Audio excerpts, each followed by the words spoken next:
éminent, bonjour. Bonjour Inavessi. L'Union fait la Nation a déployé l'artillerie lourde depuis plusieurs jours maintenant dans la partie nord de notre pays. Ils ont apporté, les leaders de l'Union fait la Nation, des communes de Natengu, de Djougou, de Parakou.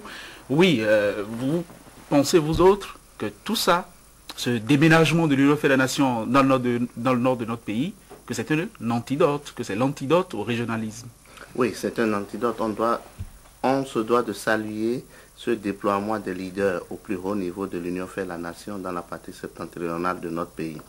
Parce que vous le savez mieux que moi, alors que nous pensions que nous avions guéri de ce problème qui était la question de région dans notre pays, alors que après les 10 ans du général Mathieu Kérékou, nous pensons que plus jamais on ne parlera des régions ou des ethnies dans notre pays. Voilà que subitement ce fléau a ressurgi. Ce fléau a ressurgi et on en parle à tous les niveaux. Et lorsque l'Union fait la Nation s'est constituée, on les a crédités d'être une union d'une partie contre une autre. Et donc que ces leaders acceptent d'aller dans la partie septentrionale de notre pays à la rencontre des populations, leur expliquer leurs projets de société, leur expliquer ce qu'ils veulent faire pour notre pays, c'est la preuve que ce concept pourri qu'est la régionalisation, ce concept pourri qu'est l'ethnie, va reculer et que la cohésion nationale, l'esprit national vont pouvoir prospérer. Et cette démarche de l'Union fait la Nation s'inscrit dans ce rapprochement entre les populations et c'est tout à l'honneur des responsables de l'Union fait la Nation d'avoir passé ces jours au contact des populations du Septentrion, les rassurer, leur dire que toutes les populations du Bénin, du nord au sud, de l'est à l'ouest, sont toutes les mêmes et que ce sur quoi elles doivent se prononcer, les populations, c'est les projets de société qui leur sont fournis et non l'appartenance des candidats. On les a vus donc se démener dans la partie nord, mais est-ce que ça ne ressemble pas un peu au mythe de Sisyphe? On a l'impression que c'est des avancées, ensuite des régressions. Cette question de l'unité nationale-là et l'engagement de certains leaders aujourd'hui réunis dans l'Union fait la Nation. Oui, c'est vrai qu'on a eu des avancées ces dernières années, il faudrait le reconnaître. Je le disais, lorsque le général Mathieu Kérékou quittait le pouvoir, nous avions tous pensé que nous avons guéri de ce phénomène-là, où les gens se reconnaissaient plus un peu par promotion ou alors par amitié dans les quartiers que par rapport à l'origine. Mais au fil des mois, des années, ce phénomène a ressurgi. Aujourd'hui, tout le monde en parle dans le quartier. Et donc, malheureusement, on ne peut pas laisser un phénomène aussi dévastateur que celui-là prospérer. Et donc, les hommes politiques qui offrent ce concept pourri aux populations-là, il faudrait pouvoir les dénoncer, les combattre jusqu'à leur dernier retranchement. Et lorsque on remarque que des actes sont posés par des hommes politiques dans le sens de la cohésion nationale, de la solidarité nationale, il faudrait saluer cet état de choses. Parce que les responsables de l'Union fait la Nation auraient pu se dire que bon, dans cette partie de notre pays, c'est-à-dire la partie septentrionale, nous n'avons pas nos fiefs électoraux là-bas et donc ils envoient des sous-fifs aller parler aux populations de l'Union. Mais non, ils sont allés au plus haut niveau. Vous avez vu le président Adrien Humbedi, vous avez vu le président Bruno Amoussou, le président Lazare Seweto et les autres responsables. Ils sont allés tous écouter ces populations. Le sens même de la démarche, déjà, il faut leur donner acte.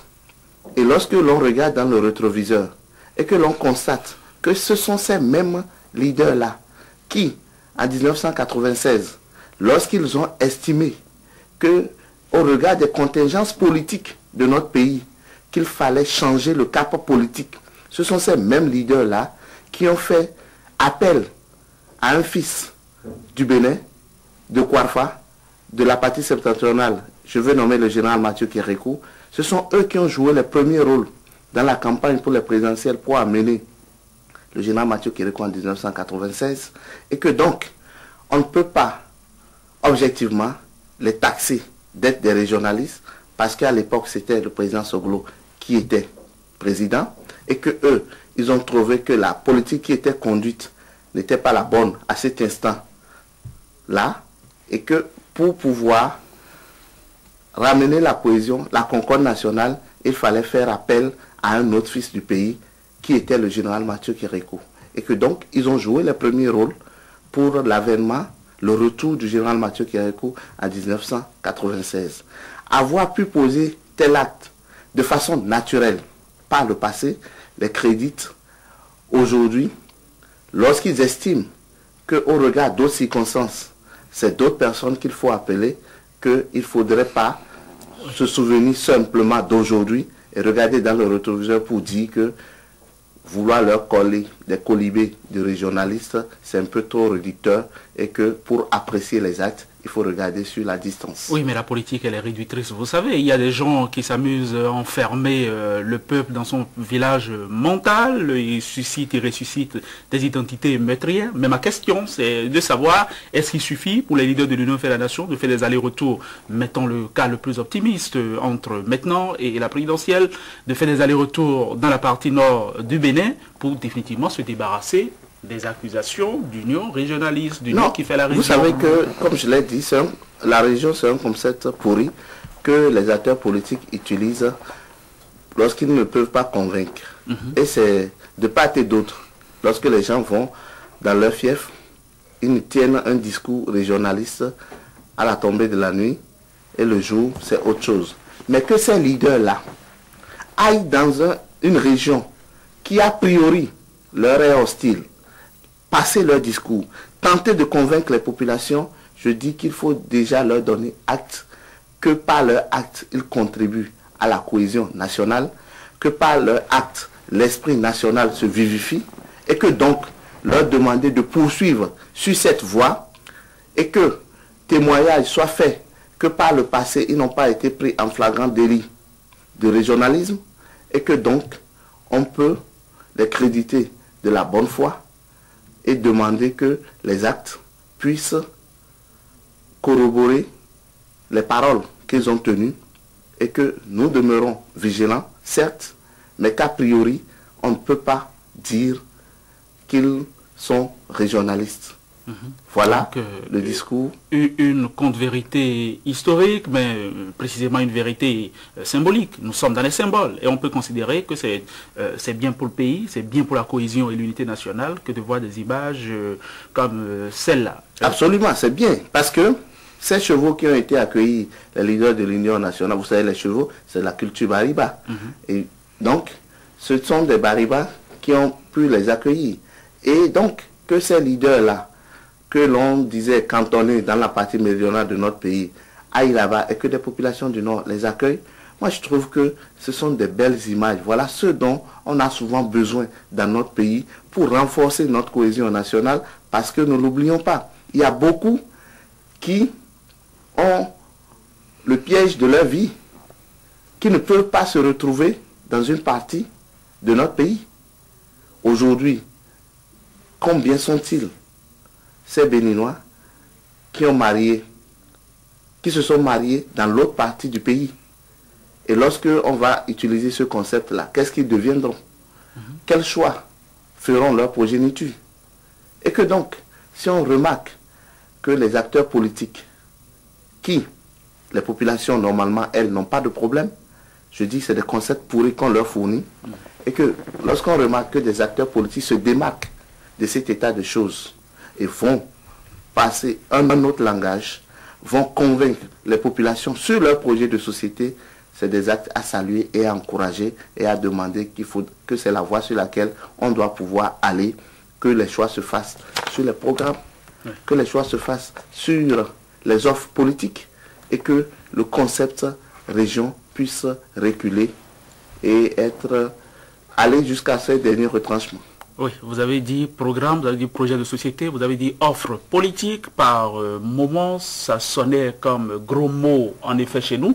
Mais est-ce que vous êtes optimiste pour la suite? Est-ce que vous pensez qu'une démarche comme celle-là va déjà noter, relever qu'ils ont pu circuler sans encombre et sans embâge dans la partie nord, qu'ils ont pu se réunir et manifester? Oui, mais ensuite, est-ce qu'une démarche comme celle-là peut, à terme, à court terme, solidifier le vouloir vivre ensemble dans notre pays? Oui, si je n'étais pas optimiste, Winner, je serais très triste ce matin. Et vous voyez que je ne le suis pas. Donc je suis très optimiste. Je lis l'expression de votre Parce que notre pays, c'est un legs ancestral. Notre pays ne nous appartient pas. Il y a des gens qui ont vécu. Oui. Et la nation, elle se sécrète, elle ne se décrète pas. C'est peut-être un accident de l'histoire, mais ouais. Ça y est, nous sommes ensemble. Nous sommes ensemble. Et nous devons nous assurer de ce que nous sommes frères. Nous sommes condamnés à être ensemble. Absolument. Et donc, il n'y a rien qui puisse venir nous diviser. Tous ceux qui tenteront de nous diviser, c'est eux que nous devions rejeter plutôt. D'où qu'ils viennent et quel que soit le discours qu'ils amènent.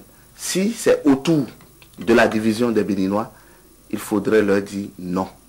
Mais si c'est autour de l'union, il faudrait saluer cet état de choses. Voilà pourquoi je demeure optimiste et je demande aux différents leaders d'aller dans ce sens, de continuer de part et d'autre, que les leaders qui sont originaires de la partie méridionale continuent d'aller dans la partie septentrionale, faire leur offre politique, convaincre leurs compatriotes de là-bas, et que ceux de la partie septentrionale viennent aussi dans le sud convaincre les électeurs du sud, et que les choix se fassent non en fonction du choix de la maternité qui a vu naître les uns et les autres, mais plutôt en fonction des offres politiques, oui. Comme je le disais. Qu'on aille au-delà des questions de géographie. Absolument. On est né quelque part, mais on n'a pas choisi, vous savez. Absolument. Donc, ce qui veut dire qu'aujourd'hui, moi, personnellement, je travaille avec des personnes, j'ai vécu avec des personnes pendant des années, je suis proche de ces personnes-là. Est-ce que je pourrais trouver que ces personnes-là sont plus médiocres que d'autres personnes que je ne connais pas et dont je partage seulement la même origine géographique? Non. Lorsque on est dans la vie, certes, on ne choisit pas d'où on vient, mais il y a des circonstances qui vous amènent à connaître des personnes qui viennent aussi d'ailleurs, et lorsque vous sympathisez, vous faites des grandes choses ensemble. Et c'est à cet esprit qu'on veut appeler tous les Béninois ce matin pour dire nous sommes les mêmes. Nous sommes les mêmes. Et il ne faudrait pas voir les situations d'aujourd'hui et pour oublier celles d'hier. C'est hier et aujourd'hui ensemble qui construisent demain. Et que donc, il ne faudrait pas afficher à des personnes des colibés parce qu'aujourd'hui, on n'est pas bénéficiaire peut-être des choix que ces personnes-là font. Mais il ne faut pas oublier hier qu'on a été bénéficiaire et vice-versa. Aucun président n'a été élu en comptant seulement sur les voix d'une seule région. Sinon, on aurait parlé de présidence tournante, où chaque département choisit son président. Comme en Bosnie-Herzégovine. Mais ce n'est pas le cas. C'est pas le cas chez nous. C'est au suffrage universel direct. Donc, un présidentiel doit pouvoir convaincre tous les Béninois où qu'ils se trouvent. Allez, ce matin c'est un appel, c'est un coup de cœur que vous lancez, que vous avez balancé. J'espère que les uns et les autres l'ont retenu. Il faudrait que les Béninois soient plus unis. Absolument. Il faudrait qu'on brise la mur du régionalisme, que tous ces mots naman, tous ces mots région, ethnie, tribu, qui sont des concepts pourris. Qui sont des concepts pourris. C'est votre conviction. Marie Gomina, merci. Sauf Merci, si vous avez un dernier mot à ajouter. Non. Merci. Excellente journée à vous.